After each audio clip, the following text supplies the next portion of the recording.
بالکل، یعنی یہاں ہر کوئی اپنی بقا کی جنگ لڑ رہا ہے اور کسی پر بھروسہ کرنا آسان نہیں۔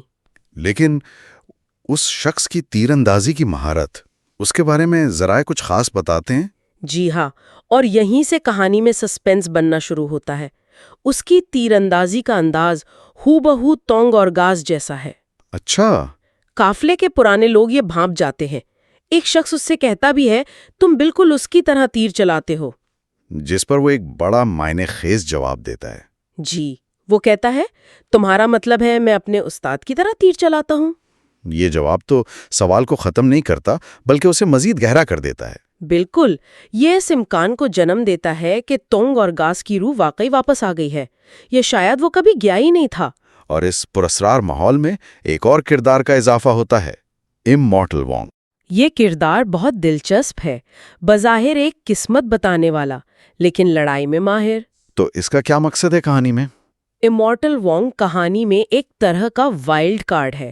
وہ جنگ ہوا کو آنے والے خطرات سے آگاہ بھی کرتا ہے اور عملی طور پر اس کی مدد بھی کرتا ہے۔ یعنی وہ بھی اس مشن کا حصہ ہے؟ لگتا تو یہی ہے، لیکن اس کے اپنے مقاصد بھی پراسرار ہیں۔ اس کی موجودگی سے یہ تاثر پیدا ہوتا ہے کہ یہ مشن صرف جنگ ہوا کے خاندان کا نہیں، بلکہ اس سے کہیں زیادہ بڑا ہے۔ تو اب قافلے کے پاس ایک پراسرار مگر انتہائی ماہر محافظ ہے، لیکن کیا قافلے کے تمام لوگ اس کی موجودگی سے خوش ہیں؟ نہیں، اور یہیں سے اندرونی مسائل پیدا ہوتے ہیں۔ اچھا، دیکھیں، بیرونی خطرات سے زیادہ خطرناک اکثر اندرونی اختلافات ہوتے ہیں۔ قافلے میں زان نامی ایک پرانا ملازم ہے جو جنگ ہوا کے خاندان کا وفادار رہا ہے۔ جی، جب یہ نیا محافظ آ کر تمام توجہ حاصل کر لیتا ہے تو زان کو اپنا مقام خطرے میں نظر آنے لگتا ہے۔ اسے لگتا ہے کہ اس کی سالوں کی وفاداری کو نظر انداز کیا جا رہا ہے۔ یہ حسد اور عدم تحفظ کا احساس جی، اتنا بڑھتا ہے کہ وہ غصے میں آ کر اس پراسرار محافظ پر ہی تیر چلا دیتا ہے۔ اور یہی وہ لمحہ ہے جو کہانی کے سب سے بڑے راز سے پردہ اٹھاتا ہے۔ جی ہاں، وہ حملہ ناکام رہتا ہے اور اس تصادم کے نتیجے میں یہ انکشاف ہوتا ہے کہ وہ پراسرار شخص کوئی اور نہیں بلکہ خود تنگ آرگاس ہے۔ وہ زندہ ہے۔ یہ تو سب کے لیے ایک بہت بڑا شوق ہوگا۔ بالکل۔ پھر وہ وجہ بتاتا ہے کہ اس نے اپنی شناخت کیوں چھپائی۔ وہ کہتا ہے، 3 سال تک میں نے اپنا نام چھپائے رکھا تاکہ یہ راستہ زندہ رہے۔ یہ بات بہت گہری ہے، تاکہ یہ راستہ زندہ رہے۔ اس کا مطلب ہے کہ اس کا مقصد صرف یہ ایک قافلہ بچانا نہیں تھا۔ نہیں، وہ کسی بڑی تصویر کو دیکھ رہا تھا۔ یہاں ہمیں پتہ چلتا ہے کہ تنگ آرگاس صرف ایک تیر انداز نہیں بلکہ ایک ماسٹر اسٹریٹجسٹ ہے۔ اس نے اپنی موت کی افواہ کو ایک ڈھال کے طور پر استعمال کیا۔ جی، تاکہ وہ پسے پردہ رہ کر اس پورے سپلائی نیٹ ورک کی نگرانی کر سکے۔ جاپانی اور ڈاکو ایک مردہ لیجنڈ سے نہیں ڈرتے تھے۔ بتاتے ہیں کہ وہ اس راستے کو مزاحمت کاروں کے لیے واحد رابطہ پوائنٹ سمجھتا تھا۔ اسے کھلا رکھنا اس کی زندگی کا مشن بن چکا تھا۔ یعنی اس نے اپنی شناخت قربان کر دی تاکہ یہ لائف لائن نہ کٹے۔ بالکل۔ تو اب لیجنڈ واپس آ چکا ہے، سچائی سب کے سامنے ہے، قافلہ منزل کے قریب ہے، لیکن سب سے بڑا خطرہ ان کا پیچھا کر رہا ہے، جاپانی فوج۔ اب تونگارگاس کیا منصوبہ بناتا ہے؟ اب وہ ایک کمانڈر کے طور پر سامنے آتا ہے۔ وہ جانتا ہے کہ اونٹوں پر مشتمل ان کا قافلہ گھوڑوں پر سوار جاپانی فوج کا مقابلہ نہیں کر سکتا۔ تو وہ کیا کرتا ہے؟ وہ ایک انتہائی بے رحمانہ لیکن ضروری منصوبہ بناتا ہے۔ وہ قافلے کو 2 حصوں میں تقسیم کرنے کا حکم دیتا ہے۔ 2 حصوں میں؟ جی، ایک گروہ جس کی قیادت ہوا چونگ کرے گا، وہ دھوکہ دینے کے لیے کچھ سامان لے کر بلیک ونڈ پاس کی طرف جائے گا تاکہ جاپانی فوج کو اپنی طرف متوجہ کر سکے۔ بالکل، اور اصل سامان لے کر جنگ ہوا اکیلے دوسرے راستے سے نکل جائے گی۔ یہ تو سیدھا ایک گروہ کو قربان کرنے والا منصوبہ ہے۔ ہوا چونگ اور اس کے ساتھی جو کبھی ڈاکو تھے، وہ اس کے لیے کیسے مان گئے؟ یہی جنگ کی حقیقت ہے۔ یہ اچھے اور برے کی لکیر کو دھندلا دیتی ہے۔ ہوا چونگ اور اس کے ساتھی پہلے صرف پیسے کے لیے لڑتے تھے، لیکن اس سفر نے انہیں بدل دیا تھا۔ اب انہیں ایک بڑے مقصد کے لیے لڑنے کا موقع مل رہا تھا۔ جی، انہیں ایک موقع مل رہا تھا کہ وہ اپنی زندگی کو ایک بڑے مقصد کے لیے قربان کر دیں۔ تونگارگز انہیں ایک انتخاب دیتا ہے اور وہ عزت کی موت کا انتخاب کرتے ہیں۔ وہ جانتے ہیں کہ وہ واپس نہیں آئیں گے، لیکن ان کی قربانی اس اہم دوا کو بچا لے گی۔ یہ واقعی ایک تلخ لمحہ ہے، یعنی جن لوگوں کو ہم کہانی کے شروع میں لالچی ڈاکو سمجھ رہے تھے، آخر میں وہ ہیرو بن کر جان دے دیتے ہیں۔ یہی ان کرداروں کی گہرائی ہے۔ اس منصوبے پر عمل سے پہلے تونگ ارگاز اور جنگ ہوا کے درمیان ایک آخری مکالمہ ہوتا ہے۔ وہ اس کہانی کا سب سے اہم مکالمہ ہے۔ تونگ ارگاز، جو اب تک جنگ ہوا کو خاموشی سے پرکھ رہا تھا، اب باقاعدہ طور پر اسے اپنی شاگرد تسلیم کرتا ہے۔ وہ کہتا ہے، اب تم میری شاگرد ہو۔ اور یہ کہہ کر وہ اپنی ہان کمان جو جنگ ہوا کے والد نے اسے دی تھی، اب خود اپنے ہاتھوں سے اسے سونپتا ہے۔ یہ ایک طرح سے اس کی گریجویشن ہے۔ بالکل، وہ اسے نہ صرف اپنی مہارت بلکہ اپنی ذمہ داری اور اپنا ورثہ سونپ رہا ہے۔ اور وہ اس سے ایک وعدہ بھی کرتا ہے نا؟ جی، وہ وعدہ کرتا ہے کہ جنگ جیتنے کے بعد وہ لونگ شو واپس آئے گا اور اس کے دواخانے میں اس سے ملے گا۔ یہ وعدہ مستقبل کی امید کی علامت ہے۔ اور جنگہوا کو یہ ہمت دیتا ہے کہ وہ اکیلے اس سفر کو مکمل کرے۔ تو کہانی کا انجام پھر کیا ہوتا ہے؟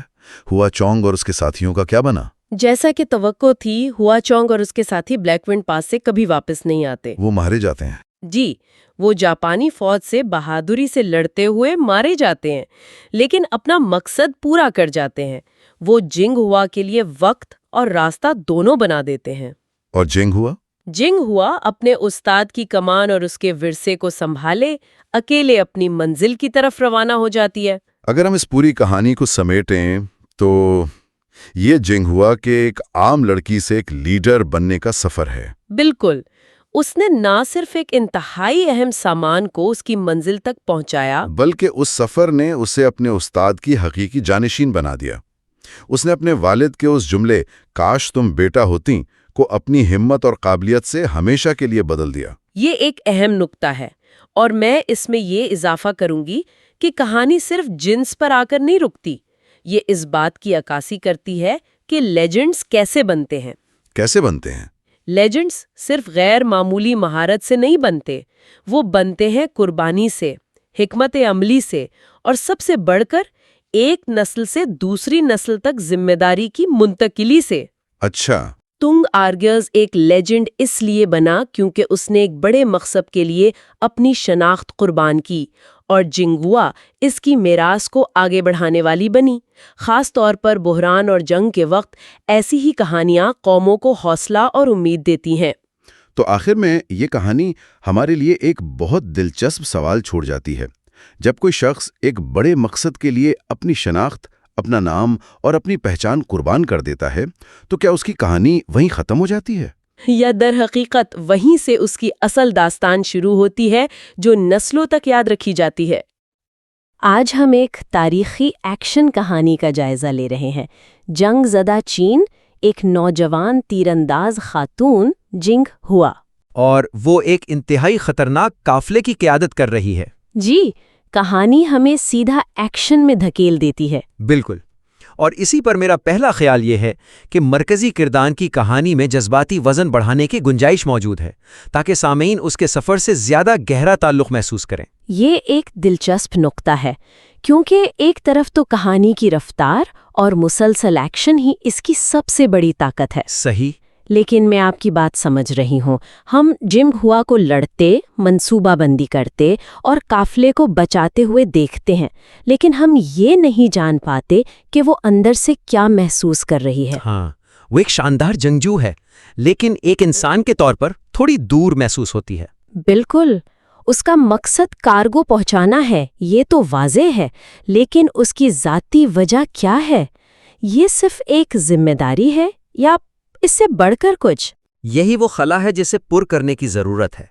کمزوری یہ ہے کہ اس کا کردار زیادہ تر حالات پر رد عمل ظاہر کرتا ہے۔ قافلے پر حملہ ہوتا ہے، وہ دفاع کرتی ہے۔ راستہ بند ہوتا ہے، وہ متبادل تلاش کرتی ہے۔ بالکل، لیکن وہ خود کہانی کو آگے نہیں بڑھا رہی۔ اس کی جدوجہد صرف بیرونی اور جسمانی محسوس ہوتی ہے۔ ہمیں اس کی اندرونی جذباتی کشمکش کو کہانی کا مرکزی حصہ بنانا ہوگا۔ یعنی جب سامعین سمجھیں گے کہ اس کے لیے ذاتی طور پر داؤ پر کیا لگا ہے، تو ہر ایکشن کا وزن 10 گنا بڑھ جائے گا۔ جی، لیکن یہاں ایک چیلنج ہے۔ اگر ہم اس کی اندرونی کشمکش پر زیادہ توجہ دیں تو کیا اس سے کہانی کی تیز رفتار سست پڑنے کا خطرہ نہیں؟ میرا بھی یہی سوال تھا۔ مصنف نے واضح طور پر ایک ایکشن سے بھرپور کہانی لکھنے کی کوشش کی ہے، تو کردار کی گہرائی اور ایکشن کے درمیان توازن کیسے برقرار رکھا جائے؟ دیکھیں، اس کا حل یہ نہیں کہ ہم ایکشن روک کر لمبے لمبے خود کلامی کے مناظر شامل کریں، اچھا، بلکہ اس کی اندرونی دنیا کو ایکشن کے اندر ہی دکھایا جائے۔ مثال کے طور پر کہانی کے شروع میں جب اسے یہ ذمہ داری سونپی جا رہی ہو، ایک مختصر منظر شامل کیا جا سکتا ہے۔ کیسا منظر؟ شاید اس کا باپ جو اسے کمان دیتا ہے کہے، تمہارے ماسٹر ٹونگ اور غازی کو تم پر فخر ہوتا، بس یہ ایک جملہ۔ اس سے تو فوراً پتہ چل جاتا ہے کہ وہ صرف کارگو نہیں پہنچا رہی بلکہ اپنے گم شدہ ماسٹر کی میراث کو بھی زندہ رکھنے کی کوشش کر رہی ہے۔ بالکل، محرک ذاتی ہو جاتا ہے، صرف پیشہ ورانہ نہیں۔ یا شاید جیسا آپ نے کہا، اس کا باپ اسے ہمیشہ ایک بیٹے کی کمی محسوس کرواتا رہا ہو، اور یہ سفر اس کی نظروں میں خود کو ثابت کرنے کا ایک طریقہ ہے۔ اس سے اس کے ہر فیصلے کو ایک نیا معنی ملے گا۔ یہی بات ہے۔ اب سوچیں، جب ٹونگ اور غازی پراسرار طور پر واپس آتا ہے، ابھی کہانی میں ان کا دوبارہ ملاپ بہت مختصر اور ایکشن پر مبنی ہے۔ ہاں، وہ صرف حیران ہوتی ہے اور آگے بڑھ جاتی ہے۔ لیکن اگر اس کے پیچھے برسوں کی تنہائی اور شکوک کا بوجھ ہو تو اس ملاپ کو ایک جذباتی دھماکہ ہونا چاہیے۔ وہ صرف حیران نہ ہو بلکہ غصہ، راحت اور شاید دھوکہ دہی کے ملے جلے جذبات کا اظہار کرے۔ وہ اس سے پوچھ سکتی ہے، آپ کہاں تھے جب مجھے آپ کی سب سے زیادہ ضرورت تھی؟ میں نے سوچا آپ مر گئے ہیں۔ بالکل، اس مکالمے سے ان کے رشتے میں وہ پیچیدگی آئے گی جو ابھی موجود نہیں۔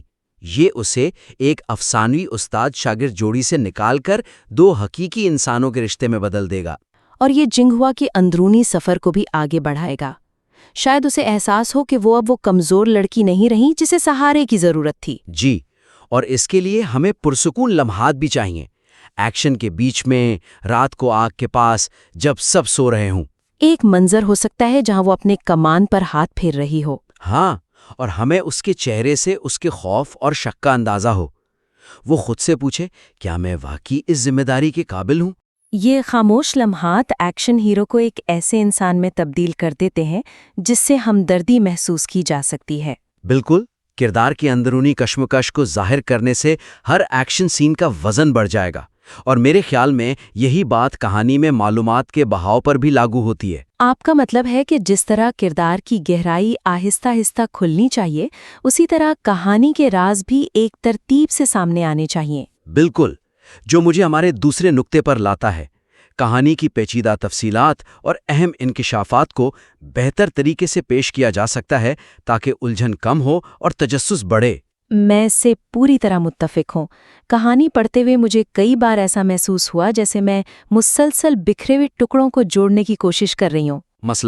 مثلاً کارگو میں اصل میں کیا ہے یہ بہت دیر سے پتہ چلتا ہے، ٹوانگ آرگنائزی کون ہے یہ اچانک سامنے آ جاتا ہے، اور مختلف دشمن گروہ، جاپانی، غدار، مقامی ڈاکو، ان کے مقاصد اتنے گڈمڈ ہیں کہ سمجھنا مشکل ہو جاتا ہے کہ اصل خطرہ کون ہے۔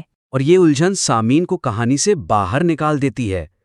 وہ کہانی کے بہاؤ میں بہنے کے بجائے اسے سمجھنے کی کوشش میں لگے رہتے ہیں۔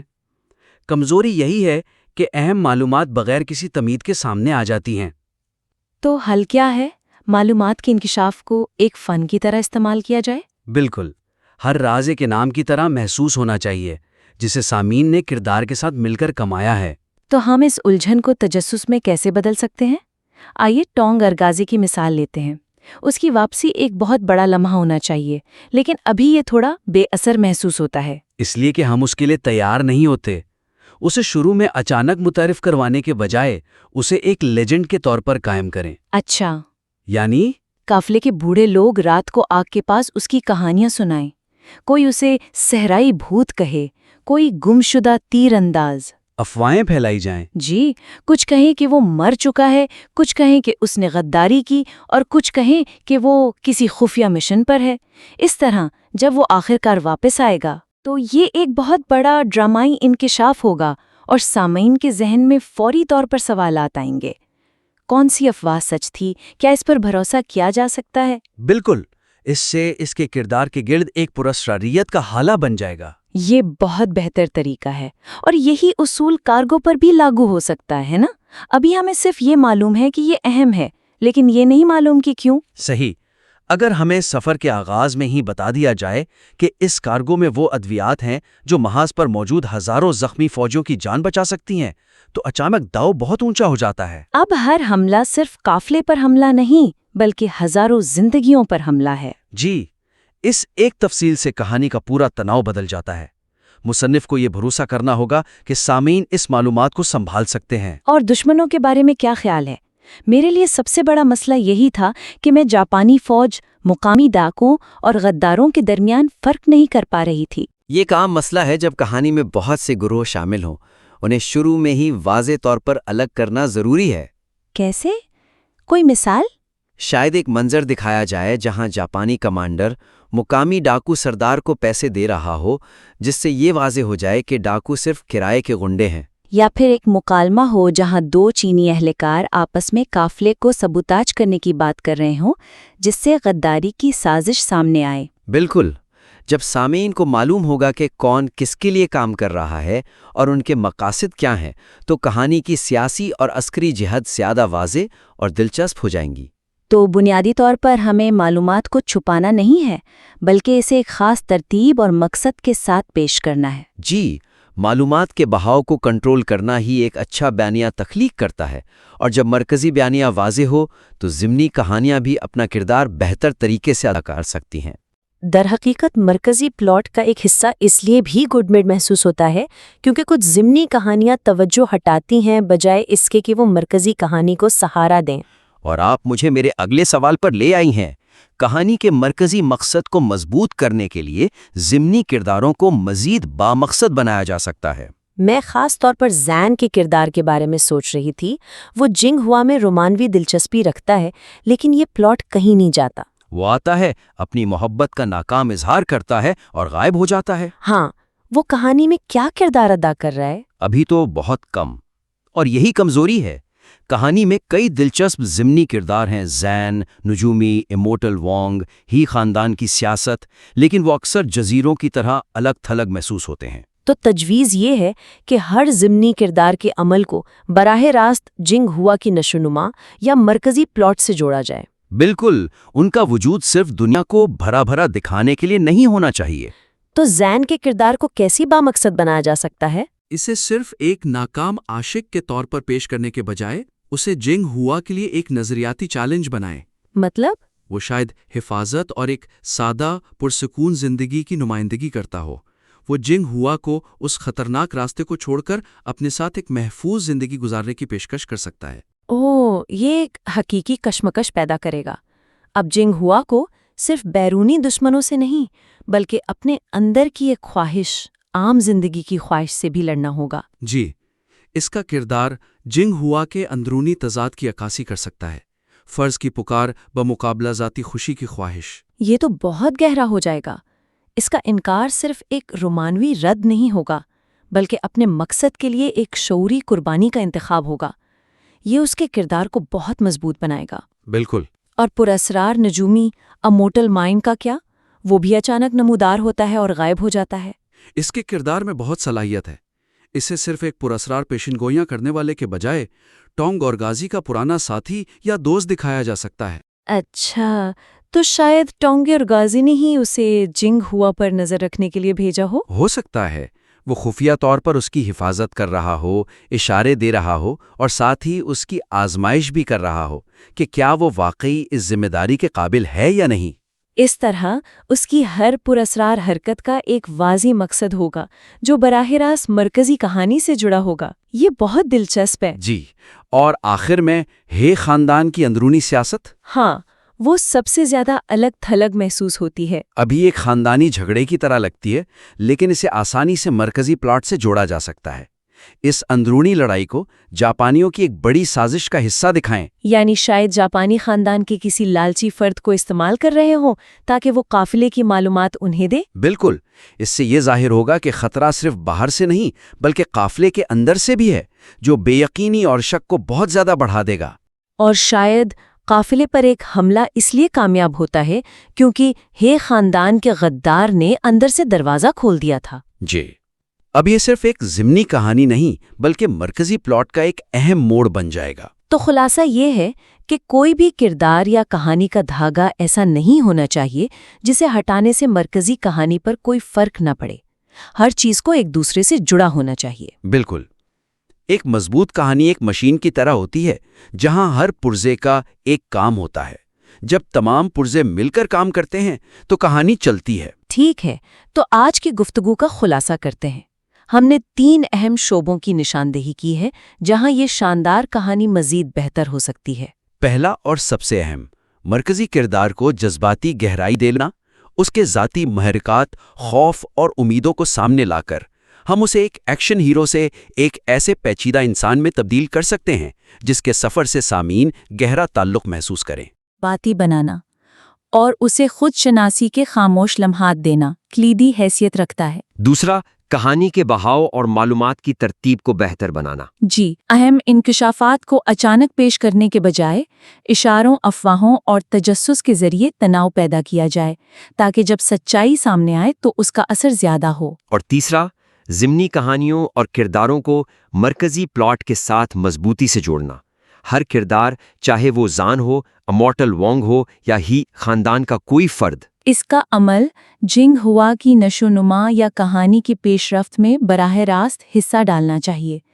اس سے بیانیہ زیادہ مربوط، مرکوز اور طاقتور بنے گا۔ بالکل۔ یہ تجاویز اس کہانی کو ایک اچھے ایکشن ڈرامے سے ایک ایسی یادگار داستان میں تبدیل کرنے کی صلاحیت رکھتی ہیں جو نہ صرف سنسنی خیز ہو بلکہ جذباتی طور پر بھی گہری ہو۔ آپ کے کام میں بہت دم ہے اور یہ تبدیلیاں اسے ایک نئی بلندی پر لے جا سکتی ہیں۔ ہمیں امید ہے کہ آپ ان نکات پر غور کریں گے۔ جب آپ تیار ہوں تو اپنا کام دوبارہ ہمارے ساتھ ضرور شیئر کریں۔ ہمیں یہ دیکھنے میں بہت خوشی ہوگی کہ یہ کہانی آگے کیسے بڑھتی ہے۔ ڈبیٹ میں خوش آمدید۔ آج ہم صحرا کی وسعتوں میں گونجتی ایک کہانی پر بات کر رہے ہیں۔ یہ اونٹوں کے قافلوں، ایک پر اسرار سامان اور جاپانی حملے کے سائے میں پنپنے والی بہادری، قربانی اور ورثے کی داستان ہے۔ جی بالکل، اور اس داستان کے مرکز میں ایک سوال ہے جس نے ہمیں، آپ کہہ سکتے ہیں کہ، سوچنے پر مجبور کر دیا۔ عظیم اونٹ سوار ٹونگ ارگازی کا اصل ورثہ آخر ہے کیا؟ کیا یہ اس کی وہ افسانوی شہرت ہے جو ایک لازوال داستان بن گئی، یا پھر اس کی شاگرد شیاؤ یاؤ کی وہ عملی بہادری جس نے اس کے ادھورے مقصد کو حقیقی کامیابی میں بدلا؟ میرا تو ماننا یہ ہے کہ ٹونگ ارگازی کا ورثہ اس کی پراسرار شخصیت اور اس کی شعوری قربانی میں ہے، جس نے اسے محض ایک جنگجو سے مزاحمت کی ایک لازوال علامت بنا دیا۔ اور میں یہ دلیل دوں گا کہ اس کا حقیقی ورثہ کہانیوں میں نہیں بلکہ اس کی شاگرد کی شکل میں زندہ رہا۔ وہ ورثہ جو محض یاد کرنے کے لیے نہیں بلکہ عملی اقدامات کے ذریعے آگے بڑھانے کے لیے تھا۔ کہانی کے آغاز سے ہی وہ ایک بھوت کی طرح ہیں، ایک ایسا کردار جسے لوگ 3 سال سے مردہ سمجھ رہے ہیں، لیکن اس کا نام، اس کی کہانیاں وہ ہر جگہ موجود ہیں۔ اسے زندگی میں چلتا پھرتا عذاب کہا جاتا تھا، جو خود اس کی غیر معمولی شخصیت کی گواہی ہے۔ اس کی تیراندازی محض ایک ہنر نہیں تھی، وہ ایک داستان تھی۔ وہ بغیر دیکھے اپنی جبلت پر تیر چلاتا تھا اور نشانہ لگتا تھا، جسے حقیقی مہارت کہا گیا۔ تو اس کا ورثہ اس کی موجودگی سے زیادہ اس کی غیر موجودگی میں طاقتور تھا، اور آخر میں اس کا جان بوجھ کر جاپانیوں کو بلیک ونڈ پاس کی طرف لے جا کر اپنی جان قربان کرنا، یہ وہ عمل ہے جو اسے ایک ہیرو سے اٹھا کر ایک داستان بنا دیتا ہے۔ جیسا کہ آخر میں کہا گیا، میرا استاد ٹونگ ارگازی واقعی ایک داستان بن گیا۔ یہی اس کی اصل لازوال میراث ہے۔ میں اس بات کو ایک بالکل مختلف زاویے سے دیکھتا ہوں۔ میرے لیے ٹونگ ارگازی کا اصل ورثہ اس کی شاگرد شیاؤ یاؤ کے عملی اقدامات ہیں۔ دیکھیں، داستانیں اپنی جگہ، لیکن عمل سب سے بڑی حقیقت ہے۔ جب لوگ ٹونگ کی کہانیاں سنا رہے تھے، شیاؤ یاؤ اصل میں ان خطرناک راستوں پر سفر کر رہی تھی۔ وہ ممنوعہ سامان پہنچا رہی تھی، ڈاکوؤں اور سرکاری چوکیوں کا سامنا کر رہی تھی۔ مطلب وہ کہانی کی اصل محرک ہے۔ جب اس کی تیراندازی کی تعریف کی جاتی ہے تو کیا کہا جاتا ہے؟ یہی کہ تم بالکل اس جیسی ہو۔ یہ اس بات کا ثبوت ہے کہ اس کا ہنر محض ایک کہانی نہیں بلکہ ایک زندہ حقیقت ہے۔ اور جب ٹونگ اسے اپنی مشہور ہان کمان دیتا ہے تو یہ صرف ایک تحفہ نہیں ہے، یہ ذمہ داری کی ایک واضح منتقلی ہے۔ کمان کی روح کا زندہ رہنا اس بات کی علامت ہے کہ ورثہ یادوں میں نہیں بلکہ جد و جہد میں زندہ رہتا ہے، اور اس جد و جہد کا چہرہ شیاؤ یاؤ تھی۔ اچھا، لیکن اس کے اثر و رسوخ کی نوعیت کو دیکھیں۔ ٹونگ صرف ایک استاد نہیں تھا، وہ ایک شاطر منصوبہ ساز تھا۔ وہ پس پردہ رہ کر شیاؤ یاؤ کی حفاظت کرتا رہا۔ اس نے خود اعتراف کیا نا کہ وہ پریشان تھا کہ تمہیں کچھ ہو جائے گا، اور اسی لیے وہ راستے میں اس کے پیچھے رہا۔ اس کا مطلب ہے کہ شیاؤ یاؤ کی بہادری بھی اس کی حکمت عملی کے سائے میں تھی، اور آخری فیصلہ کن منصوبہ کس کا تھا؟ وہ بھی اسی کا تھا۔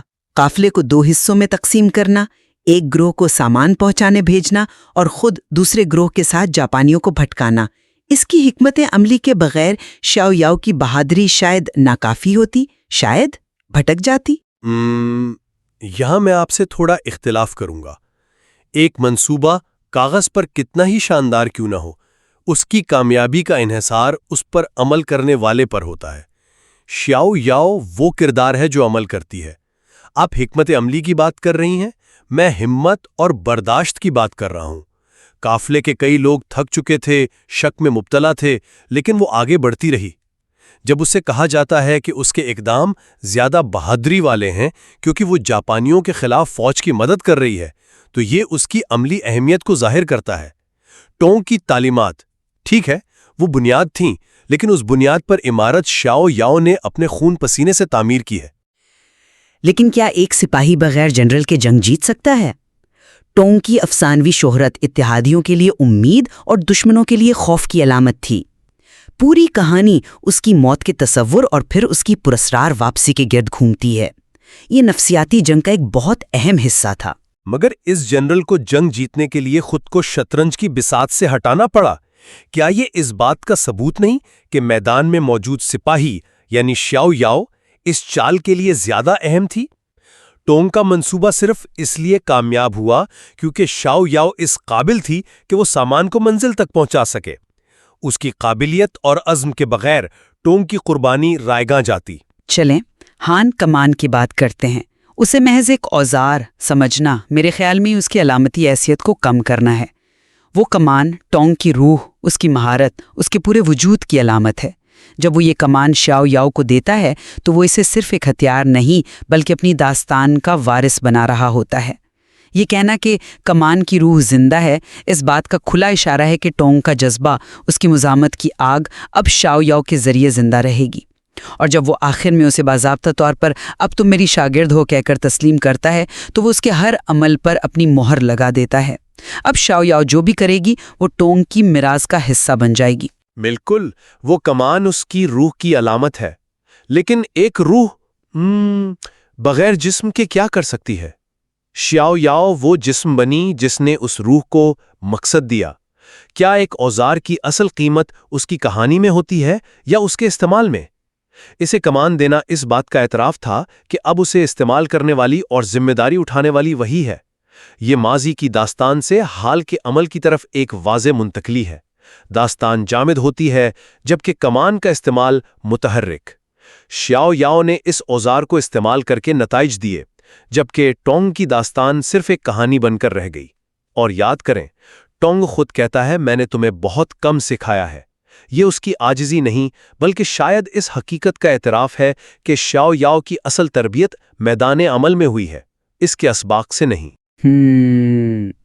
میں آپ کی بات سمجھتی ہوں، لیکن اس کے آخری اقدام کو کیسے نظر انداز کر سکتے ہیں؟ بلیک ونڈ پاس میں اس کی قربانی اس کی کہانی کا عروج ہے۔ وہ جان بوجھ کر شہادت کا انتخاب کرتا ہے، یہ کوئی حادثہ نہیں تھا۔ وہ شیاؤ یاؤ کو کہتا ہے تم سامان لے کر اکیلی جاؤ۔ یہ اس کی بے غرضی اور دور اندیشی کی انتہا ہے۔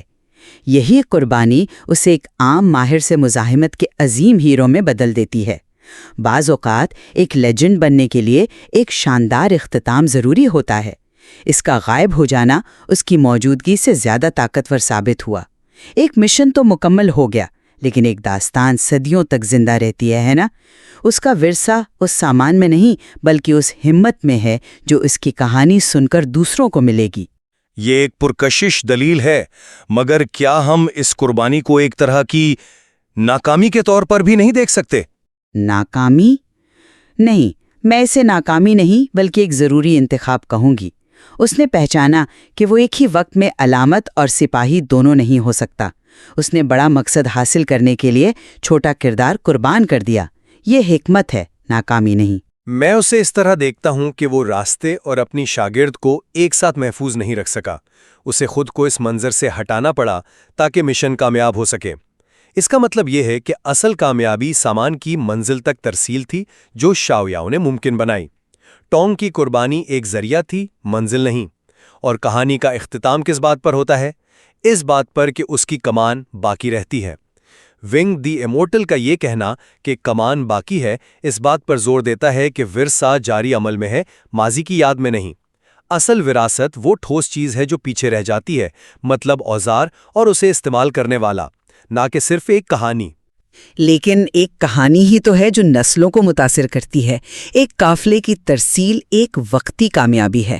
ٹونگ آرگازی کا ایک داستان بن جانا ایک ایسی دیرپا میراث ہے جو مستقبل کی مزاحمت کو ہوا دے گی۔ اس کا اثر اس ایک مشن سے کہیں زیادہ وسیع اور گہرا ہے۔ اس کی قربانی نے اس بات کو یقینی بنایا کہ راستہ کھلا رہے اور مزاحمت کی روح زندہ رہے۔ شاؤ یاؤ نے ایک جنگ جیتی، ٹونگ آرگازی نے آنے والی کئی جنگوں کے لیے راہ ہموار کی۔ اور میں کہوں گا کہ ایک داستان غیر فعال ہوتی ہے جبکہ عمل ہی اصل ورثہ ہے۔ ٹونگ آرگازی نے چنگاری فراہم کی، لیکن شاؤ یاؤ وہ آگ تھی جس نے اس کی تعلیمات کو جاپانیوں کے خلاف ایک ٹھوس فتح میں بدل دیا۔ وہ ایک زندہ سانس لیتا ہوا ورثہ ہے۔ اگر شاؤ یاؤ ناکام ہو جاتی تو ٹونگ کی قربانی کی کیا حیثیت رہ جاتی؟ کچھ بھی نہیں، محض ایک ناکام کوشش کی اداس کہانی۔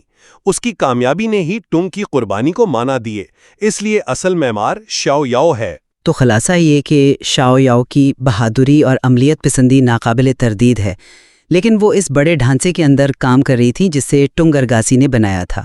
اس کے فیصلے، اس کی تعلیمات اور سب سے بڑھ کر اس کی حتمی قربانی ہی پوری داستان کی تعریف کرتی ہیں۔ اس کا ایک داستان میں بدل جانا محض ایک کہانی کا خاتمہ نہیں بلکہ ایک ایسی میراث کا آغاز ہے جو وقت اور زمانے کی قید سے آزاد ہے اور آنے والی نسلوں کو متاثر کرتی رہے گی۔ اور میں اس بات پر قائم رہوں گا کہ ایک داستان تب تک کھوکھلی ہے جب تک اسے عمل میں نہ ڈھالا جائے۔ ٹونگ آرگازی نے راستہ دکھایا، لیکن شاؤ یاؤ اس راستے پر چلی اور منزل تک پہنچی۔ یہ کہانی صرف اس استاد کی نہیں جو غائب ہو گیا، بلکہ اس شاگرد کی ہے جس نے آگے بڑھ کر مشن مکمل کیا۔ یہ مواد ہمیں یہ سوچنے پر مجبور کرتا ہے کہ کیا ایک عظیم کہانی کسی عظیم عمل سے زیادہ طاقتور ہو سکتی ہے، یا کیا اصل ورثہ وہی ہے جو عملی طور پر حاصل کیا جائے اور آگے بڑھایا جائے؟